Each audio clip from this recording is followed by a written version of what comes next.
This is Take Flight with Mark Whittle. Welcome to Take Flight. I'm Mark Whittle, former city worker turned performance coach, and this is your place for inspiration and education on ways to optimize your performance and find your purpose. I am an author, I am a journalist, and I'm the co-founder and director of research at the Flow Genome Project. Peak performance is nothing more or less than getting our biology to work for us rather than against us. Every human being is optimized simply by being a mammal for peak performance. Motivation is what gets us into the game. Learning allows us to continue to play. Creativity is how we steer. Flow is how you turbo boost the results kind of beyond recognition. Flow follows focus. If there's someone sitting listening to this thinking, like, I know I'm capable of more, I just don't know how to access it, what's the tangible they should do? And this is the thing that people don't really get about peak performance, because you can't get it from the outside. You can only experience it on the inside. Cabin crew, passengers, prepare for takeoff. Yeah, Stephen, let's just jump in. So I thought it might help. I've listened to a lot of your stuff. I've read a lot of your books. So I'll try my very best to ask questions where you don't have to dive into loads of context to begin with, at least. So I'll do my best. And I thought it might be helpful, at least to begin with, to define some basic terms that It's always a good idea. will come up Yeah, consistently for sure. through the conversation. So, you'll guess what these probably are. But if we could just define peak performance, optimal performance, and flow to start with, and they might have some crossover, but that would be really, really great. Yeah, for sure. That's great. With peak performance, I always say that when I think of peak performance, I think peak performance is nothing more or less than getting our biology to work for us rather than against us. That needs a little unpacking, and flow will end up defined in the term along the way. Every human being is optimized simply by being a mammal for peak performance. And the reason I can say this with confidence is all mammals and all humans can drop into flow, which is defined technically as an optimal state of performance, a state of performance where we feel our best and we perform our best.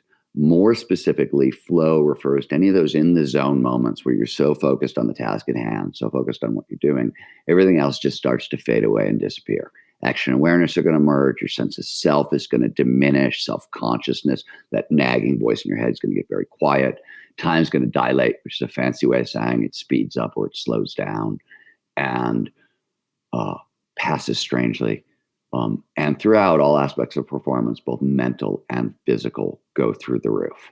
So everybody's optimized to get into flow. So everybody's optimized for peak performance. To take the getting our biology to work for us rather than against us one step further, because flow is at the center of this equation, but it is not the whole equation. And, often it gets presented as the only solution to all your problems, and that's just not true at all. When you look at physical peak performance, can be broken down into like 6 basic strength, stamina, agility, dexterity, basic categories.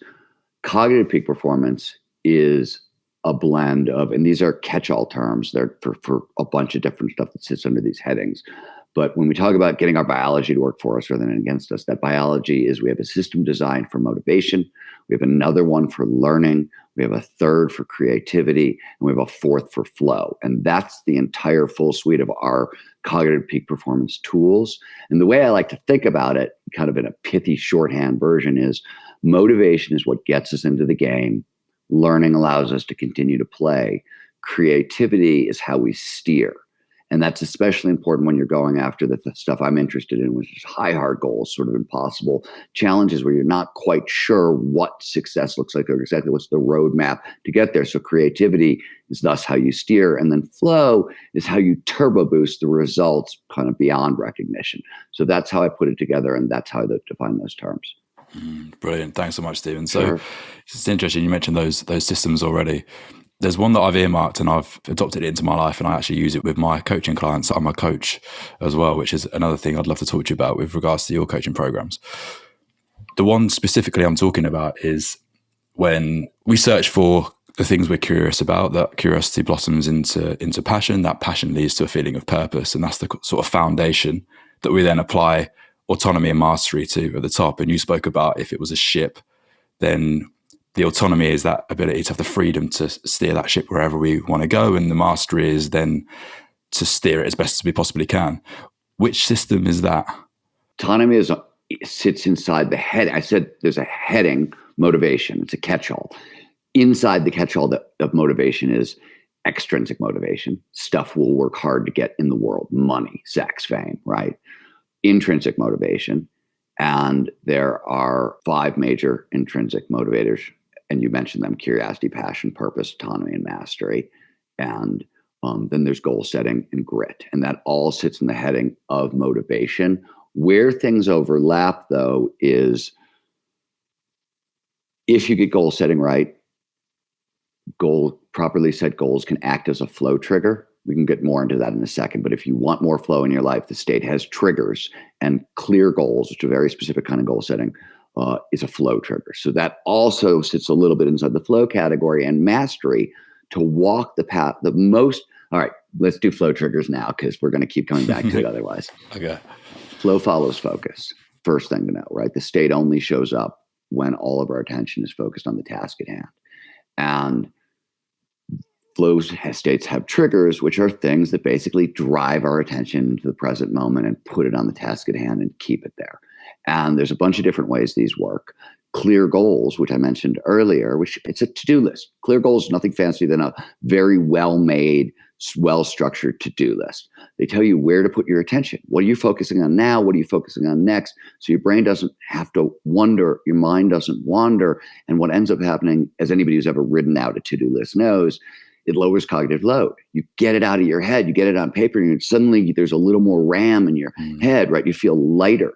That's the lowering of cognitive load. What I've done that way is I've liberated a bunch of energy, right? You can feel it in your brain, and your brain instantly repurposes it to pay more attention to the task at hand. So that's a flow trigger, and that's how it works. On that side of the equation, you asked about mastery. The path to mastery requires us to continuously kind of stretch beyond our current abilities. And that allows us to take advantage of what is often described as flow's most important trigger, which is known as this challenge skills ratio. We pay the most attention to the task at hand when the task slightly exceeds our skill set, right? You want to stretch but not snap. Too little, you're bored, can't pay attention. Too much, you're overwhelmed, you're paying too much attention, you're fixated, right? In between is this sweet spot. If I was a physiologist, I'd say this is the Dobson curve, which is one of the oldest discoveries in physiology. So this is not new information. But inside this sweet spot, what's known as the flow channel, we are constantly pushing beyond our skill sets, right? You got to get a little comfortable being uncomfortable to maximize flow, because you're constantly pushing right into unknown territory, just a little bit at a time, little bit at a time, little bit at a time. That's how you walk the path to mastery. That's the challenge skills balance. So when we walk the path to mastery, you know what I mean? You accomplish little goals, little goals, little goals. You cross off items on your to-do list. You get that little rush of pleasure. It's a tiny rush of pleasure. That's dopamine. Now you get dopamine for a bunch of different stuff. In this case, it's dopamine saying, job well done.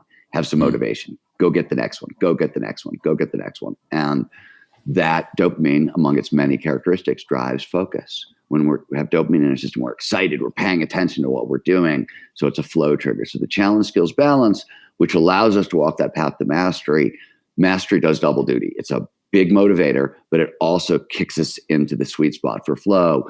And this is sort of the important point all along.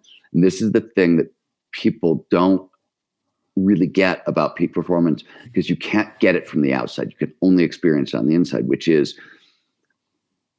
peak performance isn't all that fancy. It's just a checklist. Do these things today, do these things tomorrow, repeat, repeat, repeat.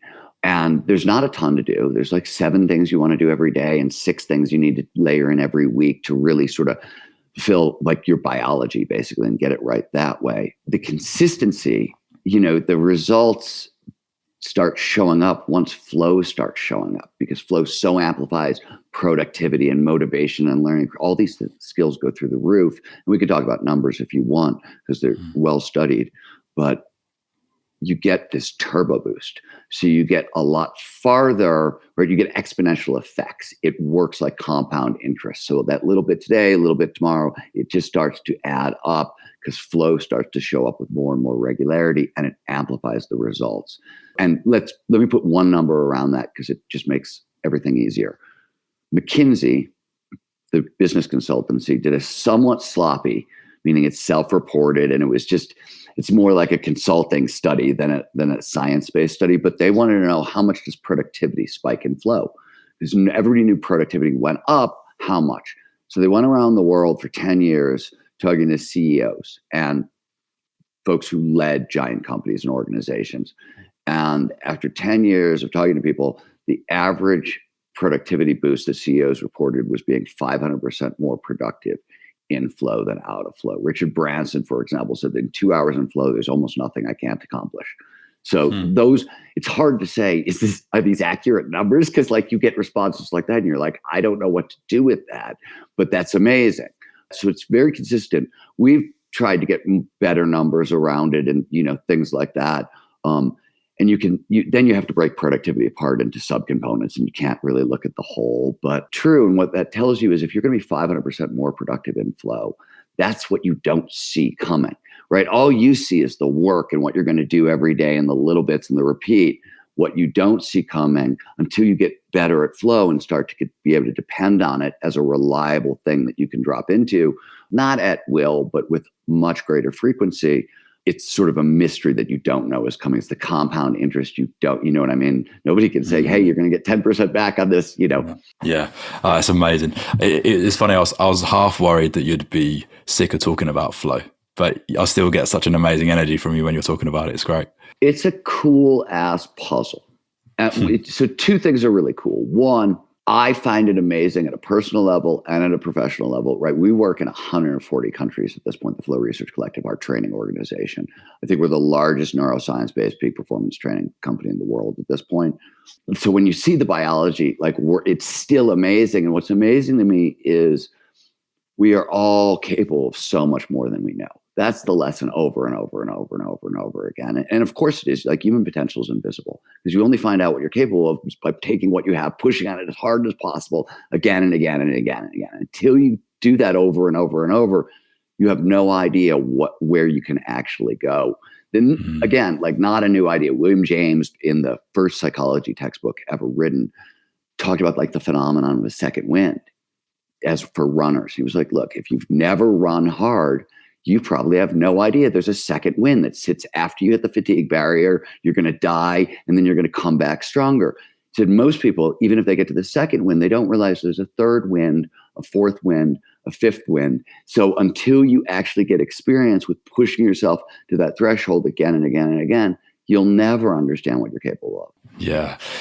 So when you say we're all capable of so much more, for most of us, than what we're doing at the moment, and you mentioned one of the triggers already for flow, but if there's someone sitting listening to this thinking like, I know I'm capable of more, I just don't know how to access it, what should they do? What's the tangible they should do?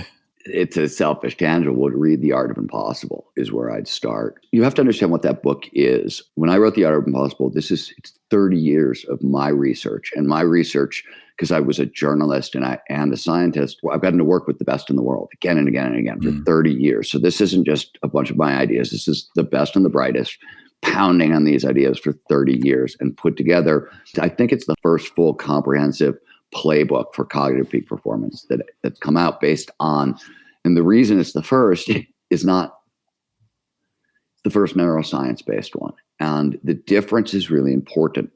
First of all, it's very hard to train peak performance when you're working from the psychology. It's often too squishy, and personality very much gets in the way, right? A lot of coaches make this terrible mistake where they figure out what works for them, and then they teach it to other people, thinking it's automatically going to work for other people, and it never does. And the reason it doesn't do it is because personality is based so much on like nature nurture stuff that's set up by early childhood experience and genetics, and there's not much you can do with it. And really key things for how you attain peak performance, like where is your risk tolerance? Where do you sit on the risk tolerance scale? Very individual, very genetic, very environmental. They can be changed, but very slowly and over long periods of time. So what works for me is probably not going to work for you for all those reasons. If you get to the neurobiology, that's just basic biological mechanism. It was shaped by evolution to work for the species. So it works across the boards for everyone. And the neurobiology of peak human performance has become a field in the past 30 years, right? It's gone from the psychology in the 90s to the neuroscience in the thousands. And from a coaching perspective, or for somebody who wants to get better perspective, here's the difference. Mihai Csikszentmihalyi, godfather of flow psychology, who passed away last year, and a great, great guy and a brilliant guy and wonderful. And Susan Jackson, one of the godmothers of flow in sports, co-wrote Flow in Sports back in the 90s. And they had taken the psychology and really tried to apply it with top athletes and had gotten mediocre results, and they report them. And what they talk about is this stuff is hit and miss. We can't figure out how to train it. Sometimes it really works and sometimes it doesn't. At the collective, we train thousands of people each month, and we measure everything. And on average, after an 8-week training, and it's a hard training, you go through it with a neuroscientist or psychologist as your coach all the way through, and it's a lot of work. But we're seeing a consistent 70% boost in the amount of flow in people's lives on the back end of that training. And there's a whole lot more that goes into that. Huge boost in productivity too. People are getting back days every week in cumulative totals. It's kind of amazing. And the reason is not, our Kung Fu is very good, but our Kung Fu is very good because it's based on the neurobiology. The neurobiology gives us mechanism, and it's the same. So you've taken so much of the squishy variable individual out of the equation. So honestly, it's a great place to start. And if you don't want to start with the book, just go to the Flow Research Collective website and watch the copious amounts of videos that are out there, or, podcasts like this. I've done, dozens of them. There's so much free information. I try to start more in the present with the neurobiology. If you can learn to speak that language of science. And I go really slowly through it. But I always say learning to speak the language of science, you don't need a lot, but you want cognitive literacy. You want to understand what is going on in the brain and the body when you're performing at your best. And you want to understand the technical language around it if you can, because it just allows you to be very, very precise and avoid the squishiness and avoid wasting time. Yeah. In the modern day, the resources are there. We should, in my opinion, learn what our brains do, how they behave, what they're capable of doing. Just want to make a point that The Rise of Superman was my entry and the way that I found you many years ago. An incredible book. But you mentioned The Art of Impossible, which is if you're an action sport athlete, start with The Rise of Superman. Yeah. If you're anybody else, start with The Art of Impossible. Right? Yeah. Autonomy and attention are coupled systems. From a biological perspective, we cannot pay the most attention to what we're doing if we're not doing it by choice. If you are doing a job because the boss told you to do the job, and you have no autonomy in it, you cannot maximize attention, which means you cannot drop into flow, or it's very difficult. Now, this doesn't mean your path was great, right? You left the corporate world and went on your own, and that worked for you. That's not the only other option also, which is really important for people who are maybe not ready to make that move or don't want to make that move for various reasons or can't make that move. And this is great. And I'll give you a really phenomenal example. When you can reframe the task at hand, just reframe it and say, okay, you know what? The boss told me to do this shitty job, but along the way, I'm going to have to get better at sales. And for whatever else I want to do personally in the rest of my life, knowing how to sell more is going to be effective and it's going to be great. So if you reframe it, you find a little slice of mastery, right? Inside the thing you have to do. You're like, okay, all this sucks, but here's this skill that's going to help me become me. And I'm going to get great at this. So on a personal level, when I made the shift early in my career as a journalist, I got sort of famous for my voice, my style, this Steven Kotler thing, as my old editor used to say. And this was working for magazines, really good magazines, but there was one tier above me. And that was like the New York Times Sunday Magazine or Wired, which was back in the early 90s, the best magazine in America, and a couple others. And I made that shift. And once I got there, nobody gave a shit about the best Steven Kotler story I could write. They wanted the best New York Times article I could write. And that meant a very specific thing. And so I went from being super creative, wildly autonomous to suddenly I'm in this very tight box. And if I want to take the next step on my career path, I literally have to give up my autonomy and be somebody's bitch, right? That was, that was the best breakthrough in the world for me, in truth, because all the writing you saw in Rise of Superman doesn't happen if Wired and the New York Times basically said, dude, we don't care. You write for us now. You work for us. And I was like, oh my God, my job is to write the best Wired magazine story possible, not the best Steven Kotler story. And in doing that, in learning how to be creative inside their box, right, I refound my autonomy and I learned all this technical stuff that is on display in Rise of Superman. All of that started really with the New York Times Sunday Magazine and Wired, basically stealing my autonomy and me taking it back. You see another version of this is sort of in a much harsher environment. There have been a number of flow-based management philosophies over the years. There's been a number of companies that got into this very early on and were very good at this. Patagonia, certain divisions of Microsoft, but Toyota is often the most famous example. And in the 90s, if you don't know the history, Toyota was just another car company, right? And Honda actually, I think, was probably the biggest Japanese car maker going into the 90s. They definitely owned the 80s. And Toyota shifted their management philosophy to Kaizen, right? And continual improvement, right? Which is the challenge, skills, balance, the path to mastery. And Kaizen taps two really subtle flow triggers. One is the challenge, skills, balance, and the other is autonomy. And it taps autonomy in a really interesting way. Toyota didn't say you don't have to work on the assembly line. No, if your job is to put hubcaps on tires, you're still putting hubcaps on tires. But your job is no longer just to put hubcaps on tires. It's to make the entire hubcap putting on process better and make your team better and make Toyota. And suddenly employees had a little bit of autonomy and a little bit more challenge skills. It wasn't just about this. It was about this, but how do I do this more effectively, right? And that's a totally different game. And the result was, in a decade, Toyota became the most powerful car company in the world, and you couldn't touch them, right? It was an overnight massive transformation. It was very much based on core flow principles. They took a bunch of really cool, really neat sort of Japanese management ideas and blended them with some agile Silicon Valley stuff, and then took a bunch of flow science long before anybody else was there. And it was an amazing mix. Business hadn't really seen anything like it. And it really changed a lot. That was a foundation for a lot of new stuff. That's so good. That's so good. Do you know what? I'd love to talk a little bit more about your journey a little bit later on, because a part of this podcast, again, is that sort of leap of faith. And I know you had quite a unique story with that, and it's a really great perspective. So I want to make sure I remember to ask that. But I think you'll be interested to hear a short story about someone who I worked with, who I lent the book Rise of Superman to. And interesting now, a lot of the people I work with from a coaching perspective are athletes who are leaving the game, professional game, and transitioning into their second career. So funnily enough, in my corporate job at the time, I had different goals, and it was obviously to improve in that world. And I sought out a mentor because of what he'd achieved before he was in that company. And he was a professional rugby player before, and he had won the World Cup with England. His name was Martin Corrie. He went on to be the captain of England rugby, fantastic player. And then he went into the corporate world, and it just so happened he was in the company that I was in called Salesforce. You might be familiar with Salesforce. So anyway, I sought him out as a mentor, really great guy. We got on really well. And at some point I was like, you have to read this book because it's so good. So I gave him the book, and he loved it, but he got almost frustrated with it because the way that he translated it was he couldn't find flow outside of his sport, because he related so much to the experience on the pitch, but he couldn't get it outside of the sport. But then in your later books, particularly in Stealing Fire, you talk about how actually most people who do experience flow are middle management. So completely dispelled that idea that you had. So I think the most common flow state on earth is probably reading. Reading. Huh.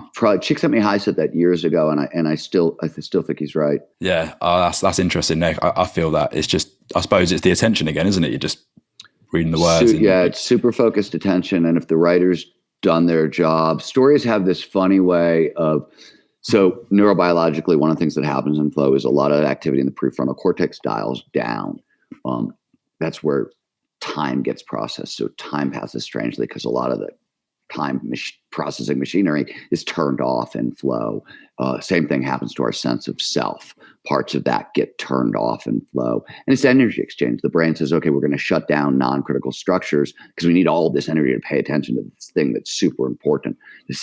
Peak performance evolved from like running away from tigers, things that were trying to kill you. So like everything else that isn't going to keep you alive goes away. And you don't need to be when you're running from a tiger, you don't want, the voice in your head getting in the way.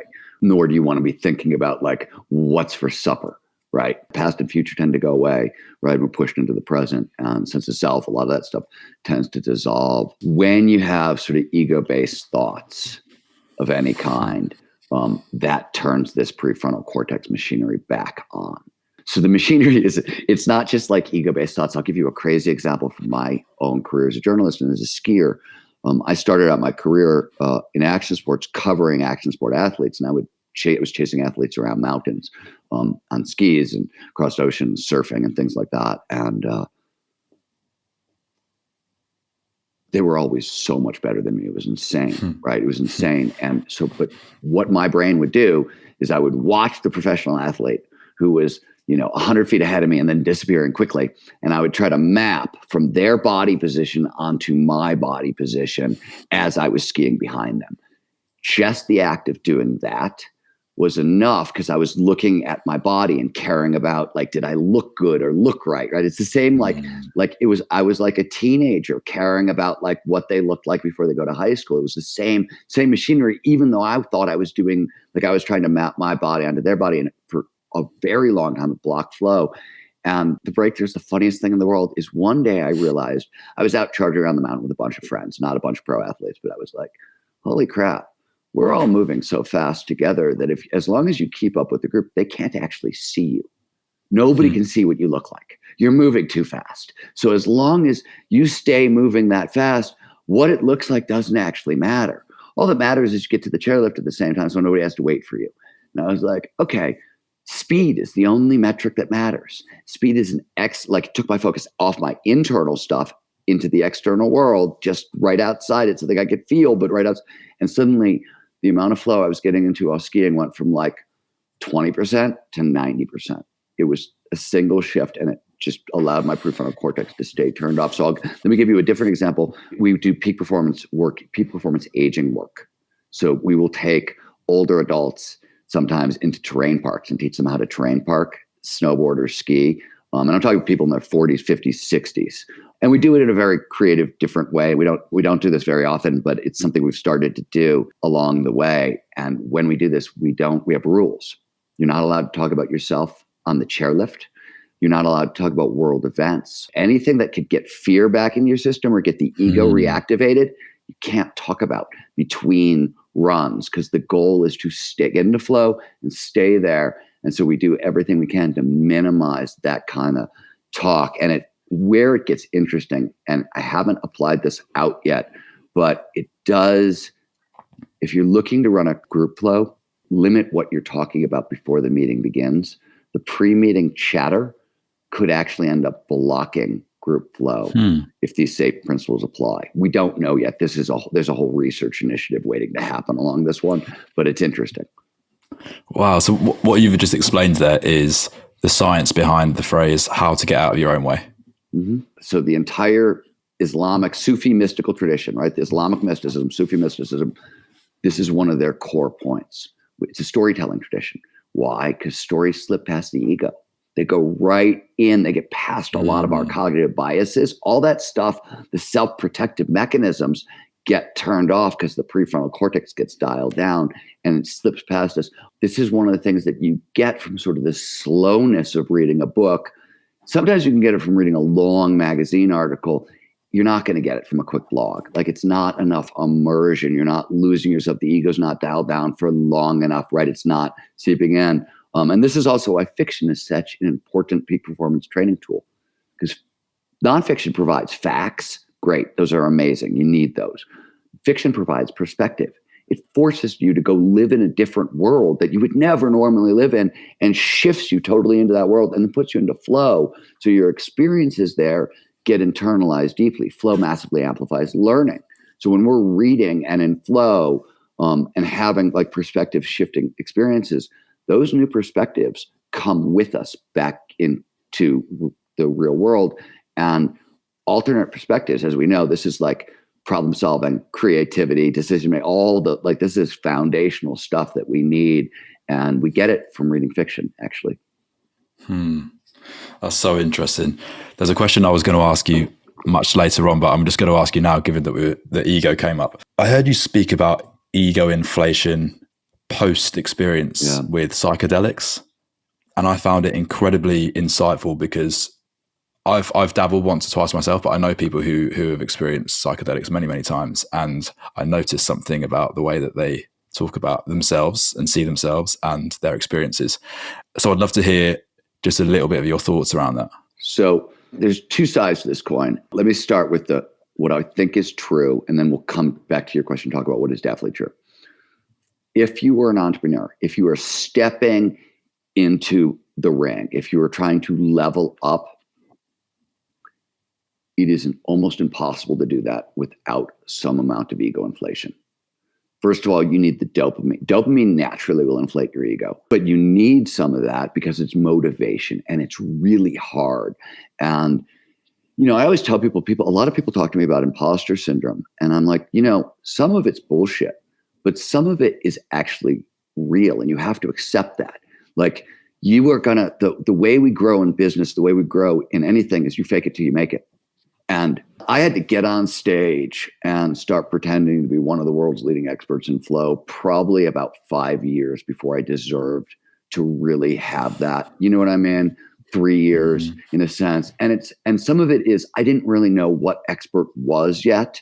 And some of it was like I just had to you just have to sort of do it in business. When you start a company, you got to start by starting. You got to start that freaking company, and your first product's going to suck probably. You know what I mean? Like there's certain things are going to happen to you along the way, no matter what. And without that ego inflation, you're going to get crushed by it. You have to build yourself up this high because you're going to get knocked down so low that if you're starting where you're normally at and you don't have like really ironclad equanimity, and even at that, you will have motivational issues. So there is some level of ego inflation that is necessary for leveling up.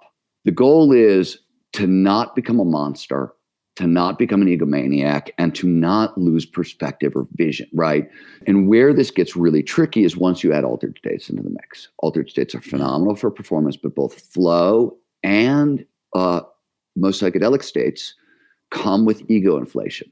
Some of it is with psychedelics, it's just like, oh, I survived that brain trauma, right? We shook the snow globe. And some of it's just literally like this survival-based thing, but don't take yourself very seriously and don't make life-changing decisions. This is why the ticket to Burning Man says don't make any, big life decisions till at least 30 to 60 days after the event. These are altered states of consciousness. They radically shift perspective, and you want that. That's why they're beneficial. But along the way, they blow the ego up. And if you start believing your own bullshit, that's the path to narcissism. And that's, it's also the path towards really, really, really bad decision-making, ultimately. So the way I always teach this to people is most people think inspiration, this ego inflation you get on the back end of flow or on the back end of a psychedelic experience, and what happens during is the starting point for like, oh my God, I'm inspired. Let's change everything, right? No. You're inspired. That's fantastic. But that is what's happened is your curiosity is now radically through the roof. Fantastic. Next is the research, right?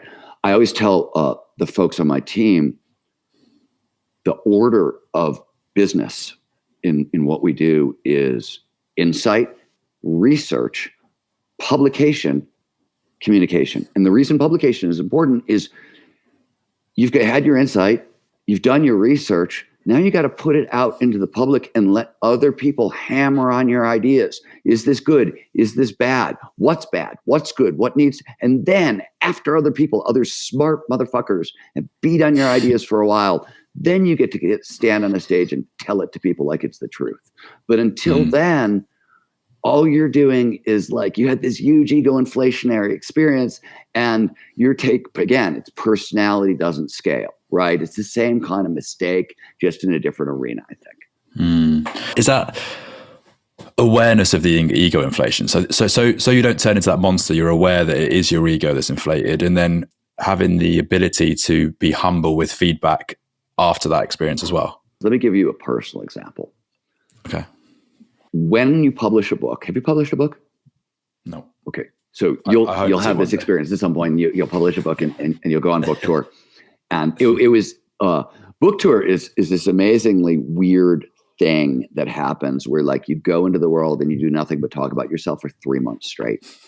And by the time you're done, Like your perspective is so fucked and so warped and your ego is so huge. Like my wife nearly divorced me. My second book, West of Jesus, like that book tour, I got so crazy and I was making bad decisions. I made some ego inflated bad decisions. So now, for example, on The Art of Impossible, The Art of Impossible was an insane book tour. I did 3 to 4 interviews, podcasts, whatever, speeches a day for like 6 months almost. It was incredible what the amount of attention that book produced. It was amazing. And I was deeply grateful. But I was also, every time I would do a podcast, I would schedule, especially if it was a big one, anything that where there'd be a lot of ego inflation on the back end, I would make sure I had a half an hour break before my next thing. And I live in the mountains and I would take my dog, walk out that and basically like fast hike up the mountain behind my house. I can get to like a low hanging foothill peak in like 10 minutes. And it's like 2,000 feet straight uphill. And I would just book it up there and come back down because that exercise would flush all the dopamine from my system. So it would reset me. This was important for a couple of reasons. One, you do 4 podcasts in a row and you believe all the bullshit. By the time you're doing the 4th one, you're an intolerable asshole and you don't even know. Like you haven't even noticed, right? But that's like ego inflation is it's really slippery that way. I do another thing when I come off stage, because when you come off stage, you have a tendency to be in a very fixed mindset. You're an expert. You've been on stage. You've been talking. I'm an expert. And it locks you in. And what does an expert do? They defend their territory, right? So people come up to you and ask you questions afterwards. If you're still locked into expert mindset, you're no, yes. It sounds really like it's not great.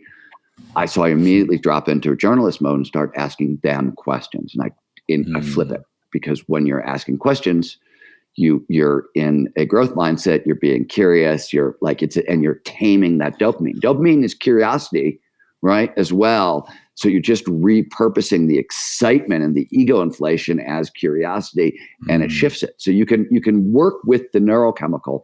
This is one of the things that is why cognitive literacy matters. Like with cognitive literacy, you don't just hear, oh, dopamine is this thing. Everybody knows about dopamine, but you start to understand, oh, wow, it's this thing that my body does. It can be good, it can be bad, but it's a tool. And if I understand a little bit more about it, I know how to deploy it properly in certain situations for what I need, rather than letting it control me. Our neurochemicals, I mean, like we know we don't fight addictions, right? Even the best addiction management programs in the world, AA, Gamblers, not all those things, they swap addictions, right? They replace one addiction with another. That's how the system is designed to work neurochemically anyways. But we're not more powerful than our neurochemistry. We're just not. It was designed to run us if we can't run ourselves, in a sense. And trees process information using the same neurochemicals we do. These are ancient systems, right? So you're not going to overpower your biology. You're not for very long. You have to learn to work with it. Stephen, that was such incredible advice. I absolutely love that. I relate to so much when I've done talks and stuff like that. You start to see yourself as this expert, as you said. I've got a funny example really quickly. Yesterday, I was walking my dog and I found someone's handbag, and it took me an hour and a half, but I managed to get the number out and return it to the person. But obviously during that 90 minutes, I'd become the Superman. And I gave her the bag and I was like, don't lose it again. And when I walked off, I was like, why did I say that? I notice this all the time. Like, I'll be working. My wife will go off shopping or doing errands or like doing stuff for our family. And I'll have an hour break and I'll go do some house chores and help my wife out. And like, she'll have spent like 7 hours doing house shit during the day. I spent an hour, and at the end of the day, I'll be like, honey, I did blah, blah, blah. And she'll look at me like, what the fuck, man? What is wrong with you? You know what I did all day?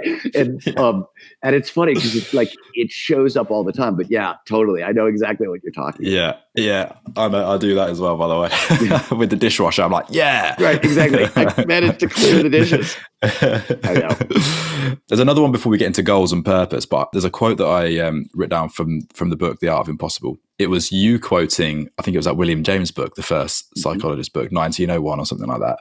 And it says, make your nervous system your friend, not your enemy. First part of the quote is also cool, which is the most important thing in any education is to make your nervous system your ally, not your enemy. He's saying roughly the same thing I'm saying, is that peak performance is nothing more than getting our biology to work for us rather than against us. And nervous system to James meant brain and body. It was the whole system. What I think he's getting at, and the reason I love that quote so much, is I don't know what your experience was, but like when I was a kid, I was freaking pissed that there was no operating manual. I go to school and they tell me facts, but I never knew why I was learning these facts or how to learn these facts or how I was going to use them. And none of that, there was no context. There was no skills. There was just, here, have some fucking information, buddy. And like, okay, but I'm a big autonomy guy. I'm a big curiosity guy. And if I don't know how it connects to me, I don't care. Like, I'm never going to care if it can't tie into some system. And if I don't know how to learn.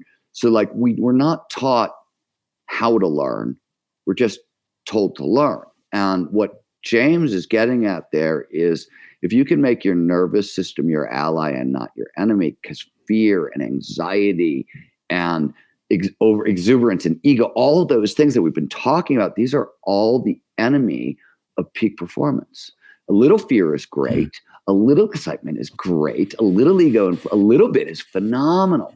Too much of any of these things and you're absolutely screwed for peak performance. And like with fear, especially, too much fear, too much cortisol and norepinephrine.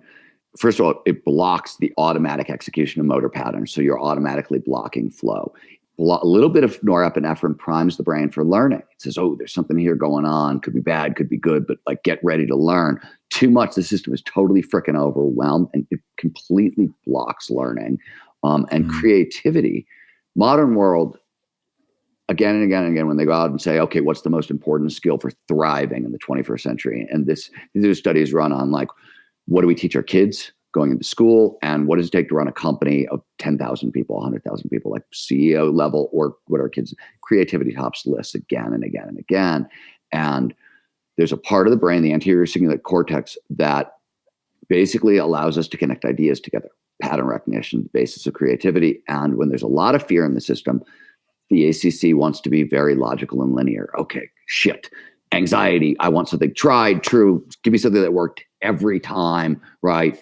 And when you're relaxed, when you're calmer, the ACC goes, oh, cool.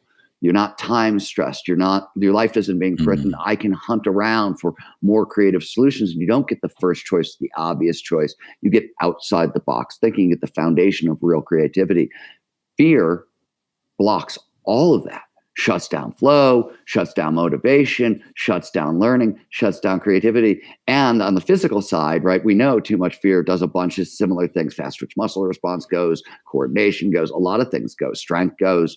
So if you can't get control of your nervous system, you literally can't sustain long-term peak performance, because all the systems that you need to access are blocked by anxiety.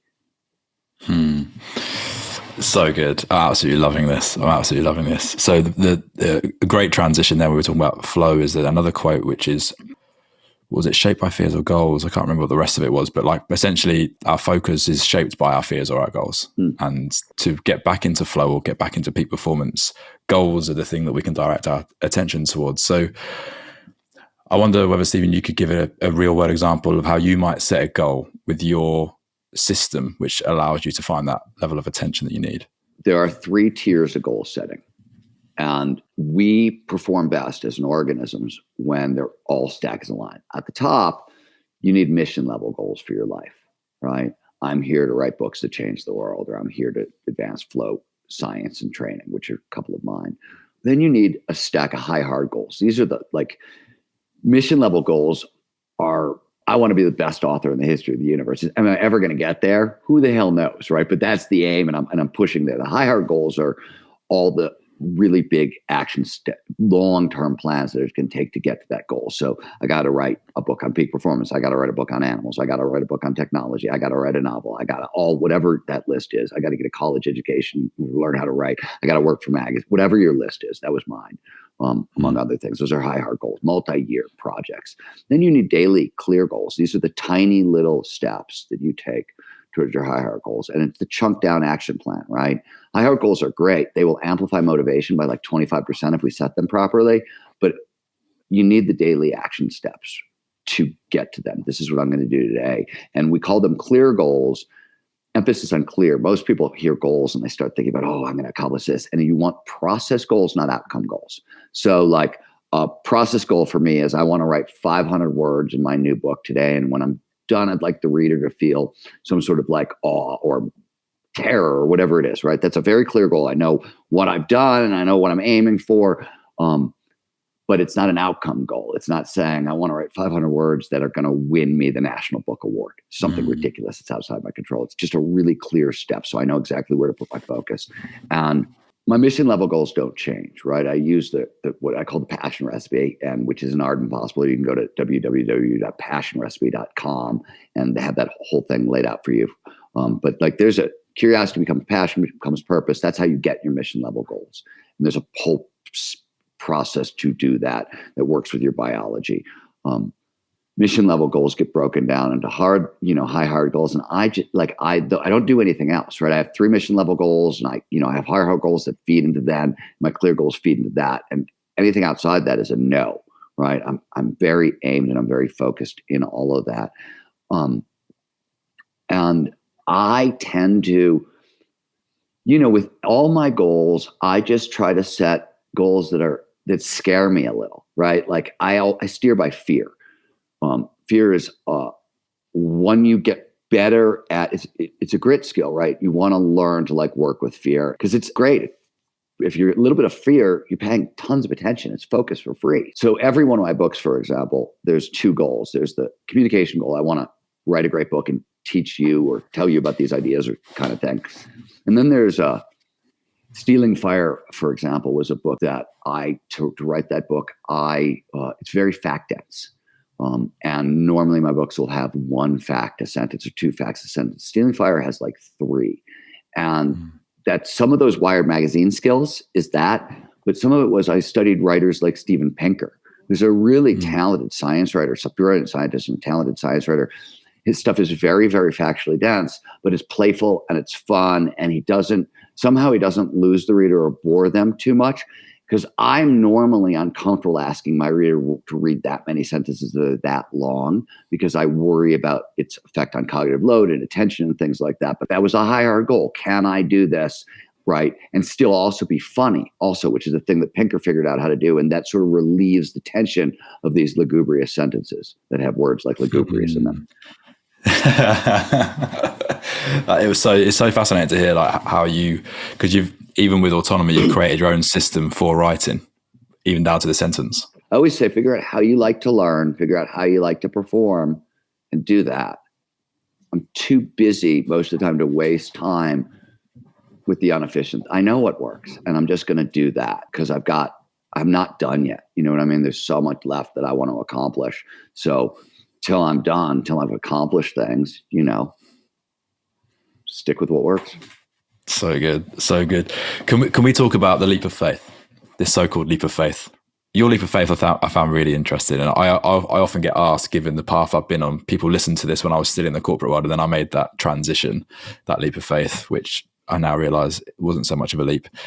Yours was much longer than that even. So you were a bartender for a decade while you were still finding your expertise within becoming an author and making that your full-time career path. The first creative story I ever wrote, I was in 2nd grade. We won't even go into it. First time I wrote a poem, I was 4. And don't ask. But first time I tried writing a creative story out loud was in 2nd grade. And I got hugely in trouble. The teachers pulled me out of class. Well, it was so bad that they had to get the teacher from the other class to yell at me. I'm still not sure what the crime was. I know I can give you more details, but that was 2nd grade. The first time I think I published anything was in high school. And I was a punk rock poet, right? Dark poetry. And so many of my parents, my friends or people who knew me at school, they like told their parents they were all worried about me. And so like I ended up having to get counseled by the principal for like the suicide that I wasn't going to commit over my dark poetry. They tried to fail me my senior year of high school for my senior thesis, which was a collection of poems, because they were I was very punk rock, very offensive, pissed everybody off, and they tried to fail me. When I got into college, I got thrown out of the creative writing department of the University of Wisconsin for being too disruptive and a bunch of other stuff.